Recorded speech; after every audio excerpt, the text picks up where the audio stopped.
Hello and welcome to Android Developers Backstage. I'm Tor Norby from the Android Studio team. I'm Wyatt Riley from the Android Location Client team. And I'm Roy Want, and I work on precise indoor location in Android. All right, so you can probably guess we're going to talk about location today. And both Chet and Roman are both on vacation. So I'm going to try to hold down the fort and ask all the newbie questions. So location, can you sort of, like, what is involved with location on Android? So location is, app developers just magically get location, but behind the scenes, there's quite a bit going on. Traditionally, location came from GPS satellites, designed for location. They work great when you're outside, but they're running on solar power and they're trying to light up the entire Earth. So once you go inside, there's just not enough signal on a cell phone. GPS satellites, so when you're trying to pick those up on a cell phone, have like 1/1 billionth as much power as, say, a Wi-Fi or a cell phone tower. So it's the most sensitive antennas. They really try to get those good, but even so, you can't get GPS indoors. So location is kind of a mix of GPS outside and Wi-Fi and other technologies inside. And inertial sensors and stuff, and we kind of go into that if you're interested more. So. I feel like I learned a long time ago that it looks at like available, that we have like a database or something of like Wi-Fi names, and we also have like your I don't want to say zip code, right? But from the nearby antennas, we have some other information. Like, yeah, what is the primary thing that you get the location from? So when you're navigating outdoors and you're driving around, we just use the GPS satellites. That works great. But if you just want to say, like, get an Uber to come into your house or order food delivery or something like that, you need a location indoors. The GPS isn't going to work. So we need to get Wi-Fi. Well, Wi-Fi access points don't tell you where they are, but they have a MAC address. So let's say you are walking into your house one day, right? And we notice at that point that, we see this Wi-Fi access point coming up and we see some GPS. We'll remember that. We'll remember that Wi-Fi access point is near that GPS point. Then later, when you're inside and you turn on your phone and you want to get like an actual location, and you might be like, hey, I need to search for something. We try to get GPS, not there. We get Wi-Fi. Okay, let's figure out where that Wi-Fi access point was last seen. You saw it. It was here. So nominally it starts from GPS, but we get actually a lot more complicated than that. We can use like inertial sensors. Take how many steps you took since you had that GPS. When it got strong, we might see a couple of different Wi-Fi access points and do things like weighted averaging. So a lot of things go into that to really improve the location indoors. If I use a hotspot, that's going to move around, right? Does that confuse things? Like, can you tell the difference between a hotspot and a like normal access point? Oh, absolutely. That is one of the hardest challenges, and I think we got a lot better with a big push a couple of years ago, but for a long time that was a big challenge. Yeah. So, and it often occurs when you have a conference, because a lot of people will do some experiment, back at their home company. Then they go to the conference and they take those access points, and then suddenly all those access points move. So it is a challenge. And there are also mobile venues like cruise ships, trains. These days, like Wi-Fi is on a lot of different platforms. Right. It's not just a personal hotspot. It could also be a hotspot from the train company or the airplane. Yeah, I mean, I use Google's bus system, and I'm on the Wi-Fi, and it's moving. Yeah. So what we do is we can actually look at the history over time, and if it seems to be a moving one, we can mark it. If it seems to be a stable one, we can say use that one. But even that sort of general heuristic, that works most of the time, but even that kind of breaks down once in a while, because maybe you have a mobile hotspot that you just use at home all the time. Right. And then you're on vacation and you're using the same mobile hotspot for a bunch of your stuff. And you're trying to get directions to wherever you're at vacation. And it's just telling you you're at home. And that's really frustrating. So we use a couple of different signals to figure that out. Usually, like ideally, and usually in a lot of cases where there's plenty of Wi-Fi around, there's enough signals that you can kind of cross check and be like, well, some of these are inconsistent. Let's see what's consistent with the cell towers. So you were mentioning cell towers. We also figure out, or maybe before we're rolling, we also can kind of keep track of which cell towers you saw when you saw GPS and approximately where those are. And we can be like, oh, well, these Wi-Fi access points are consistent with a cell phone tower. These are not. These must have moved. Right. I mean, it seems like cell phone towers don't tend to move. So they would be a good source, but I guess they're more expensive battery-wise. Is that why? Well, you might say they shouldn't move, but they're identified by a unique number. And sometimes they scramble those numbers. I see. So it can be a challenge for us as well. Yeah. They move by renumbering them. Like you don't renumber your, the Wi-Fi access point you buy from a store. It's got a MAC address that's stable until you've, retired the device. Cell phone towers, they'll just renumber them because, maybe they want them to like look sequential on a map, or maybe they are using some subcode to like have better, data throughput or something. So those can change, but they're also not as precise. So usually for things like, in fact, yeah, Roy could talk more about this later. In fact, even jump in at the end of this. So cell phone and Wi-Fi, traditionally, we just use the signal strength, right? We just use how much signal strength, and you're probably closer to you're probably far away. And cell towers can cover a couple kilometers. So we can tell you what city you're in with a cell phone tower, but we can't. Can you see multiple and do like, I remember like triangulation from like. Right. In theory, you could, but they don't really set up the timing signals really well. The cell phone manufacturers being really power efficient, they don't necessarily listen to it for timing signals. So for years, they've been trying to do like ranging from cell phone towers, but that technology just hasn't really landed. Okay. In part because Wi-Fi, all you need is the signal strength, and you can get, 20 meters out of that, and because the range just isn't that high. Yeah, they're everywhere. And you can use Wi-Fi's even if I'm not logged into them and have the password, right? You're just looking at, hey, I see this Wi-Fi broadcasting that it's here. So we know you're roughly in this neighborhood, right? We should talk about signals of opportunity, okay? Because Wi-Fi, as it's used for positioning today, typically, is based on signal strength, but it was never intended to be a source of location. This was a signal which people realized, hey, we could use this. And exactly as you say, we could use the signal strength to effectively triangulate or multilaterate as to where a person is or a phone is. So if you like, this is like an old idea which has been used very effectively by companies like Google and others to determine location. But there's always a limitation because it was never designed, so there's actually large errors for indoor. And typically we see an average error of about 10 meters, which is quite a lot, really. Although it may be helpful in some venues, but 10 meters, if you're really trying to go along a narrow corridor or so on, can give you quite a lot of error. Yeah, it's good enough to get a pizza to your house. It's not good enough for, say, turn-by-turn directions. Let's say you're just let's say you're a personal shopper. You're trying to get through a store and get like a whole bunch of items quickly, fill the cart because that's your job right now. You need to be efficient in the store. 10 meters doesn't help. But if we can get more precise, there's technologies coming along that are going to make that possible. So yes, and so that's the next generation. So in some senses, we think of Wi-Fi based on signal strength being the first generation of indoor location for Wi-Fi. Okay, and it wasn't really designed. All right, it was just there. Right. There is a second generation of positioning which is based on time of flight, and this was standardized by the IEEE as a designed protocol. In around about 2016, 2017, it was ratified. And that's been available for Wi-Fi and for phones and for access points for a while now. However, it took a long time for it to ramp to a level where we could start using it. Where the access points are supporting whatever this standard is. Exactly, yes. So the rough refresh time for an access point is about 7 years, as you can imagine, just think in your own house, how often you've updated them. So this is a very interesting time right now. It's a very exciting time because a lot of those old access points are being upgraded to this new capability of Wi-Fi 6, which actually brings in a much, if you like, higher bandwidth data standard and is more effective for many of the applications like video that we use so much of today. However, the underlying hardware can also support what we call 802.11mc or 802.11az and allow us to measure the position using the time of flight to various access points, and then use this concept of trilateration or multilateration in order to find a precise position. How are those terms different from triangulation?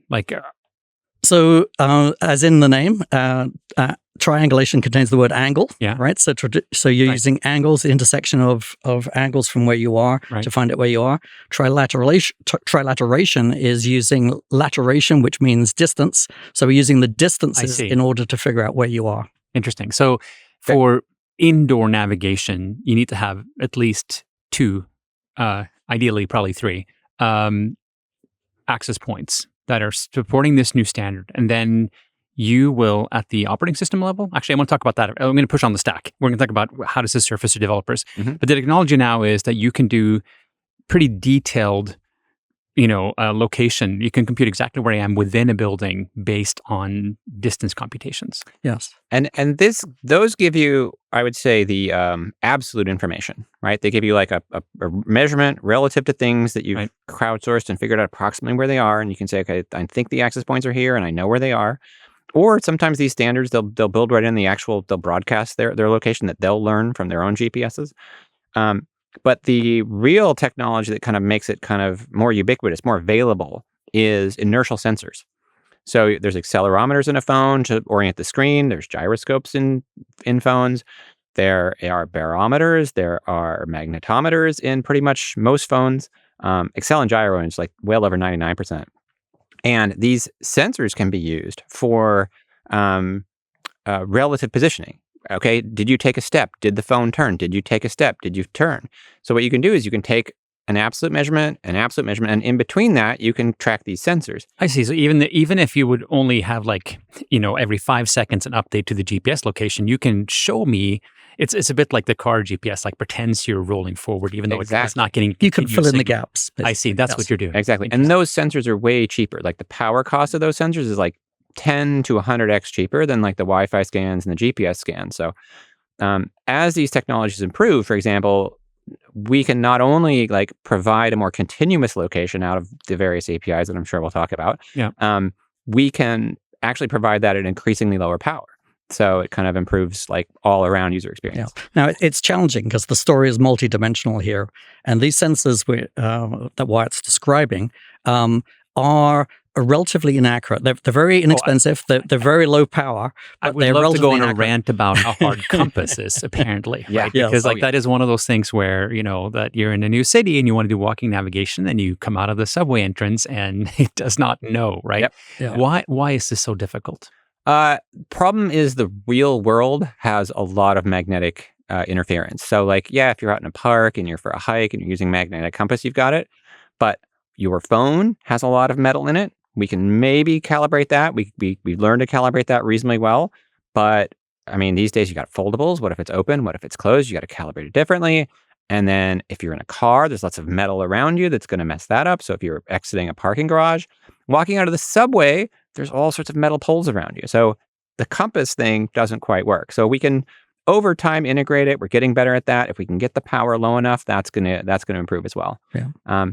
You may have also heard this visual positioning system, like Google announced. Yeah. Hold your phone up and zoom, but that, of course, hasn't taken off. It's not super easy or intuitive to use until you're actually doing that really often. There's a lot of social issues about holding your phone up in a public space as well. Yeah. For me, I guess the times I've needed it, I haven't been in I'm in, Powell Station in San Francisco. I get that in certain landmarks it would make sense, right? But that doesn't tend to be where I need it. Yeah. The other problem, another sensor which is very useful is the accelerometer, which at the courses level can be used to detect steps as you bounce around going forward, but also can be used to determine acceleration. And if you integrate acceleration twice, you get distance, so you can calculate distance.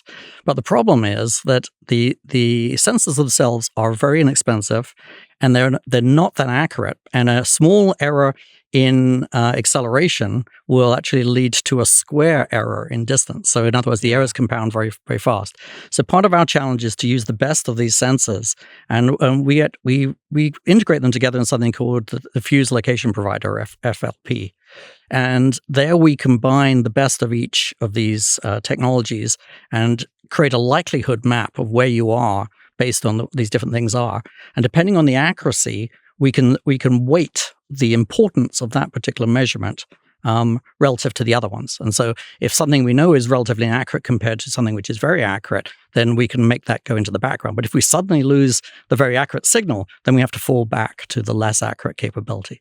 Right. And I can imagine that once you get a true reading of a distance, then you could then understand that, this one seems to be overcounting by 12%. So we're just going to multiply. Right. We can calibrate the sensors that are cheap on a phone. And the good news is actually these two systems are very complementary, right? So maybe there's speed of light for GPS and for Wi-Fi RTT that are used to get location. And there's some, timing errors of 1 nanosecond is already 0.3 meters, 10 nanoseconds, 3 meters, and maybe it reflected off of a wall. And they're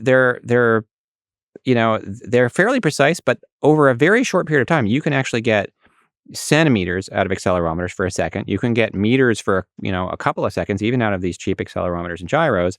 And that's enough that, like, if you tried to extrapolate with these accels and gyros in a phone for like 10 minutes, we wouldn't even know if you're in the same city, right? You could have driven out of there by now because, like, they degrade relatively quickly. But over a couple of seconds, they're super precise. So we can use that super precision for, To smooth out the curve. Right, to between smooth out the curve, to average out the noise. Oh, this particular RTT access point reflected off of a wall, but I was able to rule it out because inertia said I went straight for that 5 seconds. So those sorts of technologies kind of come into play and really make that fuse location a lot better than it would be with any individual technology by itself. Yeah, you mentioned bouncing off a wall. I remember that, when if I'm in a city with skyscrapers, GPS can do crazy things. And I saw a tech talk at Google many years ago how we were going to do all this really complicated math because, well, we know where you are, we know the shape of the buildings, and we can sort of, almost like ray tracing, compute back sort of the components and figure out the true location. I don't know if we ever finished that. Like it was like at the proposal stage when I saw it many years ago. Yeah. So that has landed, and it continues to improve. So I think we've talked about it publicly as blue sky. So the technology is like ray tracing, reflections off of buildings, trying to figure out what the actual distance is. It turned out that, like, our initial approach, we're just going to do the math, we're going to subtract it, this is going to be real easy. The world's really complicated. Even though we know where the buildings are, just straight subtraction turned out to be really hard. So we ended up having to throw ML at it. We had to throw machine learning at it and be like, okay, we've got the heuristics that we humans know. And I think this is actually a very interesting domain where ML works best, where humans can be like, I think this is where the heuristics would be. This is kind of the inputs I would use, but I can't quite figure out how to weight everything, and then let a machine figure that out. Like, you've got to give it the training data and the right sort of information that you think would be relevant. You don't have to have it learn all of physics and all of ray tracing. Well, like, ray tracing looks great when you have reflective surfaces. You got the spheres. Right? It was great for that, right? But in reality, when you have these materials, you have dust on that building, right? And the reflective properties are completely different than when you modeled it. The wavelengths for GPS make it a little bit more consistent. They're like 19 centimeters for plus or minus for different constellations, and that's enough. But they're still just like, did they coat it with certain materials that are like absorbing or not? And you'll find that, for example, in some buildings. In fact, the building where the GPS team or one of the GPS teams at Google works, they insulated the hell out of the outside of that building, and it is you can't get any GPS testing in there. We have to go to like one brick wall. We can get more signal through a brick wall to do indoor testing of GPS than we can by the windows, because it just depends on the surface. You're right. It can be crazy. Now the interesting thing is this exact problem relates back to Wi-Fi time of flight as well. Right, because you're going to have bouncing off of walls. Exactly that. Yeah, we have this problem which we call multipath, and so there is a direct line. Typically, even if it's blocked by a wall, there still will be a direct line. But there's probably also another path or several paths which reflect off things, and sometimes they won't be attenuated as much as the wall. And if you're very unlucky, like if they're bouncing off a nice metal pipe, shiny metal pipe, then in fact the indirect signal is the stronger signal. So signal strength alone is not enough, and obviously we measure time with time of flight, but we have to be very careful that we're not ignoring a small time of flight measurement compared to a later time of flight measurement, which would mess us up completely in terms of adding distance to the measurement. I assume we're going to talk about how this now is sort of wrapped into the fused location provider and all that. Mm-hmm. And I feel like with indoor map calculation, you're not going to actually have the maps to do the bounds calculations the way we're doing with like tall buildings, I assume, right? So there you're more using heuristics and not actually doing the ray tracing, I assume. Well, so there's two levels of answering your question. Is that, I mean, potentially we could get maps in some places, and we do have maps some places, but it's a very, very small percentage of the total. But in the general case, it's actually all done with signal processing. So the Wi-Fi encoding allows us to actually create these multi-dimensional estimates of where the timing event has occurred. And this is because Wi-Fi, not to get into too many details here, but Wi-Fi is based on OFDM. And so you have hundreds of tones each of which have a phase and amplitude change when it bounces off something. And because you have pilots where you actually know what the phase and amplitude you started with, you can actually figure out the change in those phases and amplitudes. And if you do that over many, many tones, you can actually calculate what's called the impulse response of the building and figure out exactly when that original event occurred, with some error. Okay, always with some error. And that's what actually you have to give a credit to the Wi-Fi silicon manufacturers, because they build the firmware which solves most of these problems. And in Android, we basically surface those capabilities through an API, which allows either our developers to use it directly or for us to use it as a fuse capability within the general location API. All right. Yeah, go ahead. Actually, yeah, I think this actually plays into like toward the APIs thing that I know you wanted to get to. One of the things that's interesting, and I'd say a big difference between, say, Android and iOS, is on iOS, they have generally like a core location API, a fairly simple API, similar to Fused Location Provider.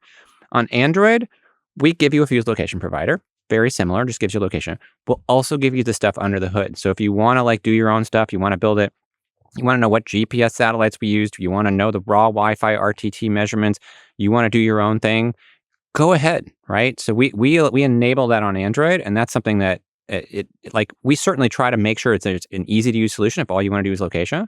But if you think location is fun and you want to do your own thing, we'll give you access to a lot more raw signals, and you can really do some cool stuff on Android phones with that. So nice.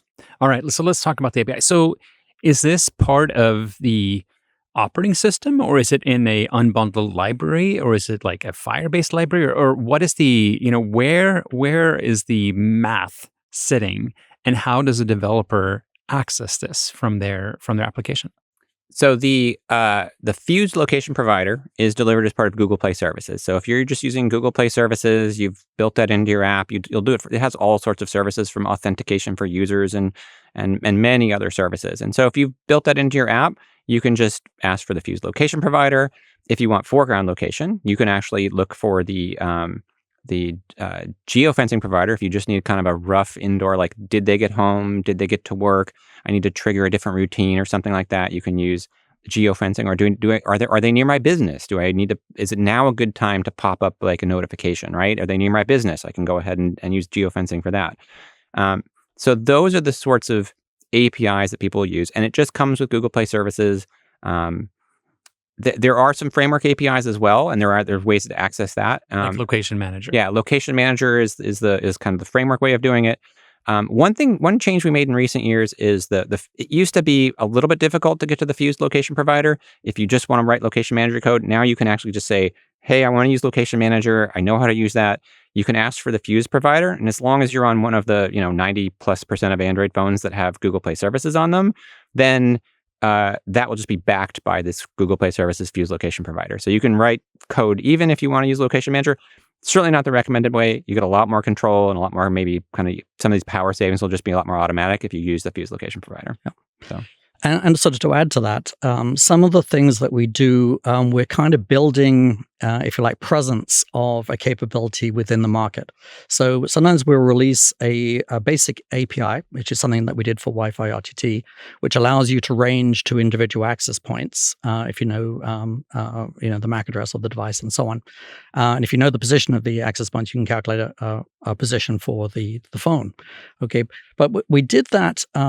Partly so that we could experiment with it, of course, but also it means that once it's in the platform, once it's an API in the platform, then developers will, or rather the OEMs will start supporting it so that developers have access to it.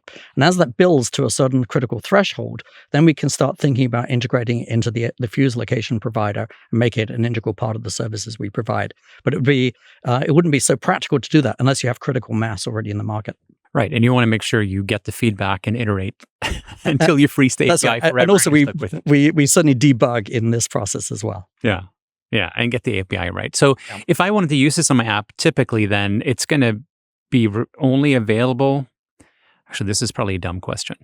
But, like when you have an unbundled library like Android X, well, all the code is going with your app, so it works everywhere. If you're using a framework API, well, then you're going to have some sort of SDK gating, right? Like, okay, if you're at least API level 33, do this, otherwise some fallback. How does that work with like with a Fuse location provider? Because it's somewhere in between, right? Being delivered by Play Services. Yeah, it's actually a bit of the best of both, I would say, because like Android X, it's pretty much available on all sorts of old platforms. Like we roll out these APIs all the way back to I think it's still like KitKat, so it's like less than 1% of phones or something like that don't get Google Play Services updates. So they'll get Google Play Services updates. We'll continue to make improvements. Your app will just continue to get better accuracy, like especially indoor location. That's where a lot of the research is improving things.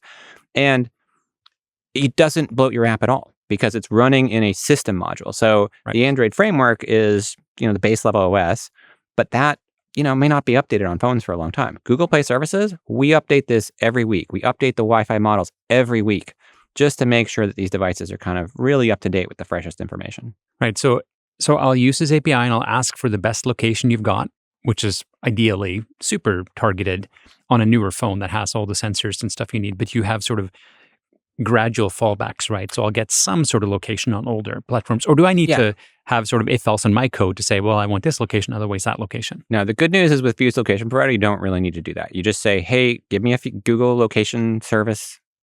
Look up the code. You can Google it. So Google Location Service and connect to that Fuse Location Provider, connect to the geocoding or geofencing provider, whichever one you want. And then you can use that in your app and doesn't bloat your app APK size at all. And you can go ahead and use all of this stuff. And all of the APK size is paid for by kind of the system updated module of Google Play Services. Is there a mistake that developers make that you sort of would like people to be aware of? Like, hey, don't do this, don't do that? I would say one of the really big ones is a mistake that we made that we're trying to help developers overcome. So in the very early days of Android and really until about 3 or 4 years ago, we said, okay, we're going to have the super cheap way of requesting location called get last location, which just gets whatever is on the table. Maybe it was an hour ago, maybe it was 1 minute ago, maybe it's fresh, but you just get it, your app gets that. But apps were like, yeah, that's cheap and I won't get any battery blame, but it's sometimes old and I can't use it. So they'll do what's called request location updates, which starts a stream of locations. And app developers might forget to turn that off sometimes. And they'll just waste a bunch of battery even though they only needed one location. So an API we created both in the framework and in Google Play Services about 2 or 3 years ago is get current location. Should have been there from day one. So if you just want one location, you just need to do one update, just call get current location.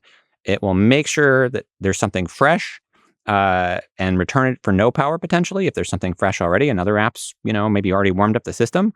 Or it will get you one location and then shut things off so you don't have to worry about cleaning it up and closing down all the code for that and worrying about exceptions. You'll just get one location. So, is there any reason you wouldn't just change your implementation where get last location just basically calls get current location behind the scenes? Like, would anyone be upset that they got something that is current? So, I mean, to take that's one example, but there are many examples. So, related to this is also Wi-Fi scanning, for instance. So, Wi-Fi scanning is quite a lengthy process. It consumes a lot of power, and we used to just allow anyone to scan. But the problem is that you start seeing it used in nefarious ways, sometimes to drain the power of your phone if you happen to exercise a certain app that was designed to do that to you, and that's obviously not very good at all. The other aspect of it is that sometimes people just forget, right? They write some code and they forget that something is being called a lot, so actually it's detrimental. So what we have to do is we have to build in throttling sometimes to these APIs, as you say, building protections. But throttling has been built into Wi-Fi and Bluetooth for exactly this reason that we think that in the majority of cases, developers just make mistakes and they end up consuming much more power than they should be using. Right. And if all you need, for example, is all we have is an indoor location. If we had a Wi-Fi scan from a couple of seconds ago, we have accelerometer and gyro since then, we can give you a pretty fresh, accurate location right now at low power without turning on the Wi-Fi. Right. So we can do this stuff very efficiently if you call get current location. So, and yeah, I think you mentioned get last location. I think in general, app developers, if you have a get last location, but you really want a fresh one, typically what app developers will do is they'll just do request location updates because then they'll get a fresh one, or they'll have to write code that does both. You can just get rid of all that. Just call get current location and you're good. Then you know it's fresh. You'll get it right away if it's fresh in the can, like from the last couple of seconds. If it's not, we'll go ahead and turn it on. You'll get it back within a couple of seconds. But then you're doing the the cleanup. Yeah. So We're doing the cleanup. We're doing the power trade-offs. We're trying to make sure it's minimum power, and similar sort of things. You can say high accuracy, balanced power. It's a lot of the same settings you would have for a regular location request. You can kind of say, I really want the highest accuracy thing you can give me, or maybe you're just a weather app. You just want to update the weather. You can just say, oh, just give me an approximate location. But you could still get a current one. Get last location might be where they were before they just traveled to a new location. The weather's wrong. You don't want that. So. right. I see there's some sort of API you have for elevation. Can you tell us more about that? Sure. So this is another change that we made recently. So the Earth is not quite a sphere because it's spinning and it sloshes out. So gravity tries to make it a sphere, but it's spinning, so it spreads out into what's called an ellipsoid, and basically an ellipse spun around on kind of an axis. But in reality, it's not even quite an ellipsoid. So there's lumps of material in the Earth that are heavier in other places. So mean sea level is actually a little bit lumpy compared to this perfect ellipsoid, maybe a couple of 100 meters in places. So that results in the GPS system was I don't want to deal with that. So the standard coordinate system used on all sorts of things was height above ellipsoid. And that's great, but if you're an app that's going to try to show here's your hiking distance and you started at this elevation, you finished at this elevation. If it says you started at, minus 50 meters or minus, 200 feet, you're going to look at that and be like, wait a second, how did I start below sea level? I was on the beach and then I went up a hill. And so in order to fix that, apps will sometimes they'll include a package to convert from height above ellipsoid to mean sea level. That may bloat your APK by 2 to 10 megabytes. We've seen different packages out there that do that because they're very precise maps. It's just a very precise map of this shape. Well, we went ahead and said, that doesn't make sense. Let's optimize this. Let's build something in. We're releasing it in the framework in Android X. We're going to try to update, in future releases of the platform, and if Fuse Location Provider will actually output this by default. The actual height above sea level. And we managed to get that down to something like 20 or 30 kilobytes by it was a very clever technique that our team came up with to take this map of all these heights, and instead of just copying it over as some list of numbers, they said, oh, well, it kind of looks like a picture. Let's use graphics libraries to smooth that out.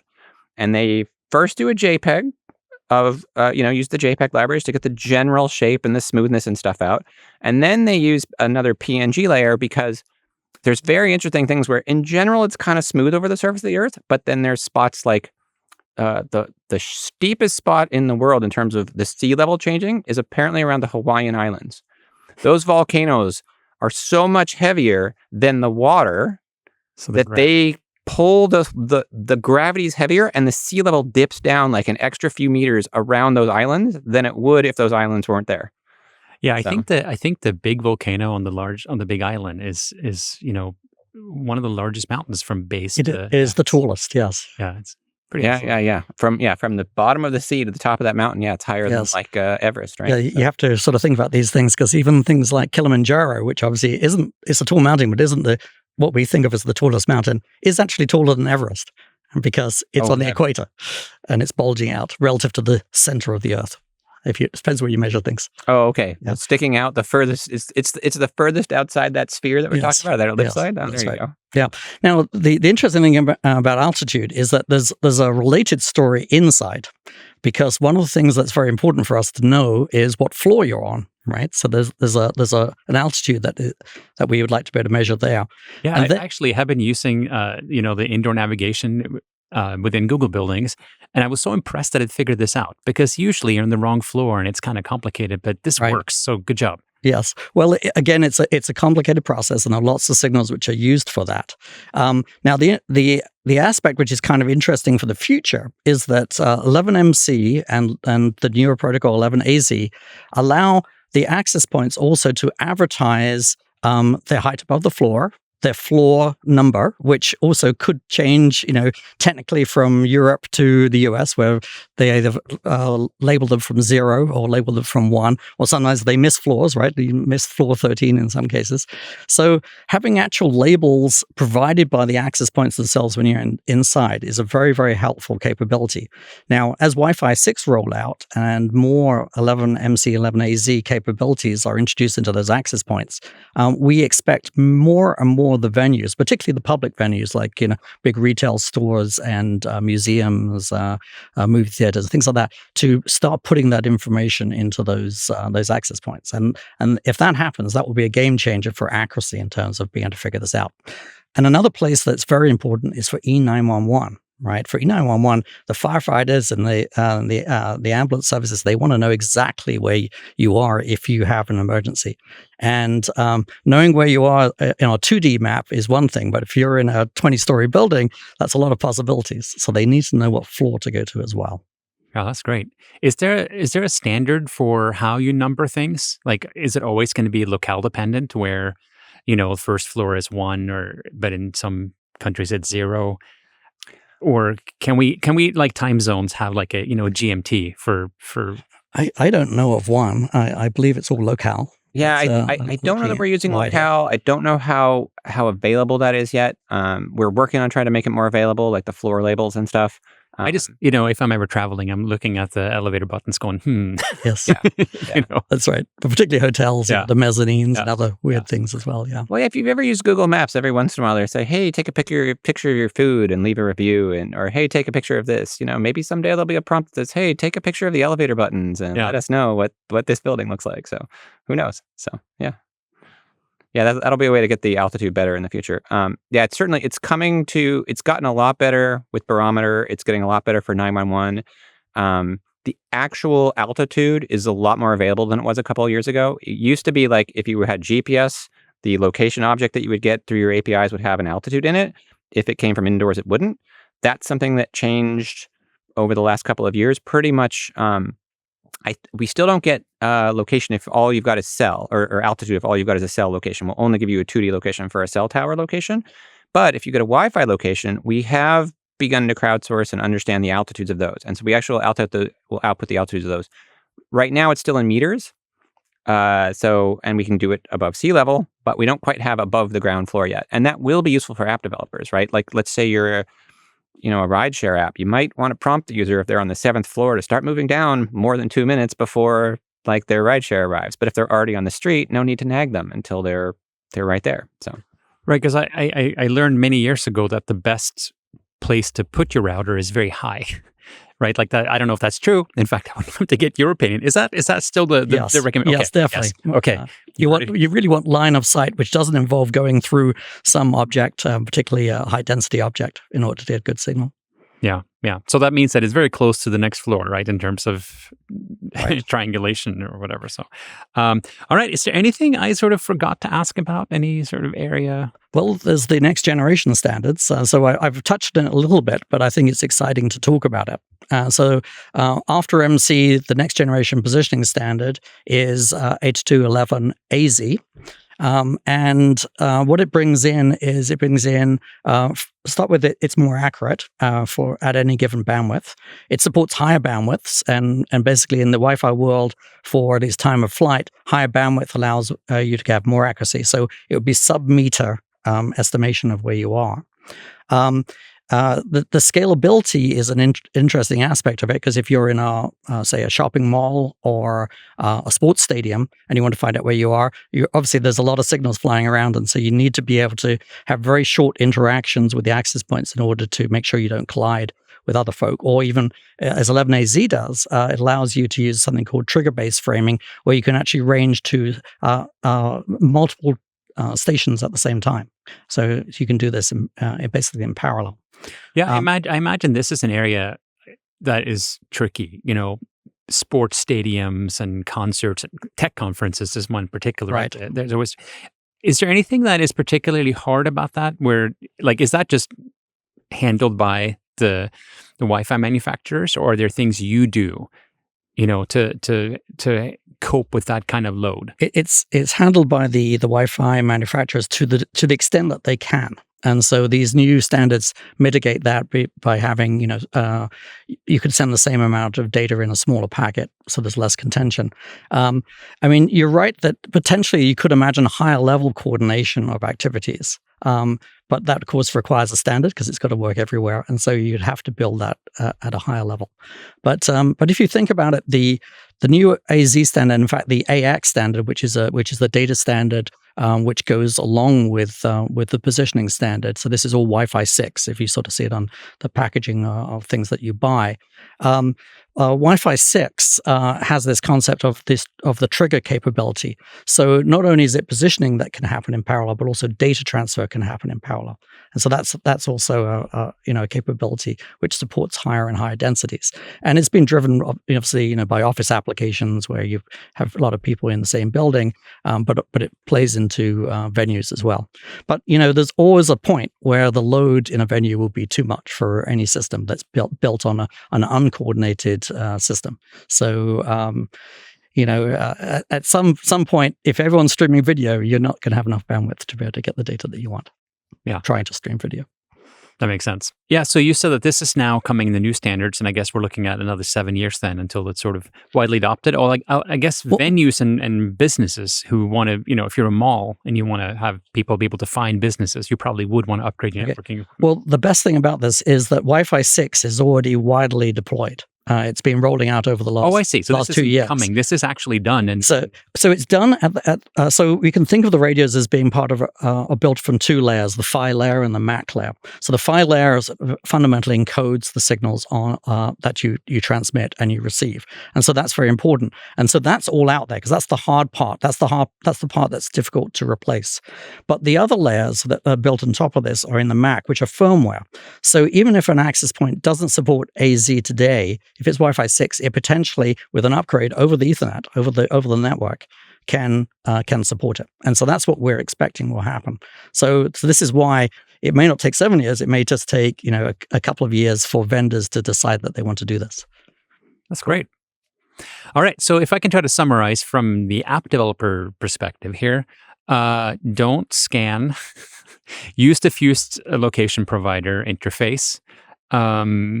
And there's a new get current location issue use instead. Yep. Is there anything to say about sort of, background? We always get complaints, right, that we're sort of shutting things down and making things harder for developers. Yeah, actually, there's one more thing. I know we're wrapping up, so I want to get one more plugin for app developers. So battery saver mode, that's another one as a developer that if you go back a couple of years ago, if users turn on battery saver mode, they're trying to save their battery.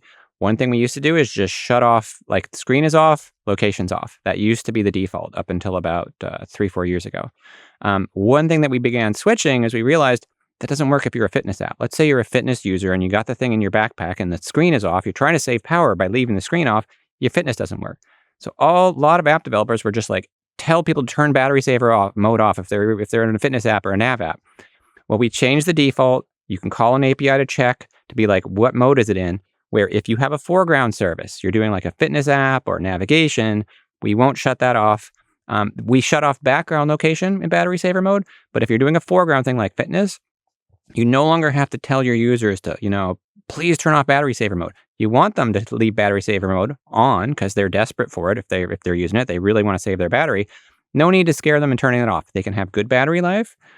And they can still get their fitness track done. They can go for a really long bike ride or whatever they're going to do, and it'll still work on their Android phone if you kind of follow the new standards for battery saver mode. So look that up. I see. And that's for battery save mode. I'm assuming not extreme battery save. I feel like we have two now, right? There's one that is like, that shuts off all apps too, right? Except for a few. Yeah, I don't know what happens in extreme battery saver, but regular battery saver, and I think maybe even extreme, it's like, again, navigation might be the last thing you're doing. You're like, I'm almost out of battery. I don't have a charger. I'm trying to get home. Yeah. Turn the screen off as a user, but it'll still say turn left, turn right. So you can make it or to a place of safety potentially, right? You may be trying to get somewhere safe, right? So we want to make sure that if you're doing that foreground navigation and you're trying to get there, we can at least keep that part going. Maybe the screen doesn't run, maybe the graphics don't update as well, but we'll get you home safely. Yes. Yeah. All right. It's a good note to end on. Thank you so much. Thank you, Tor. Thank you.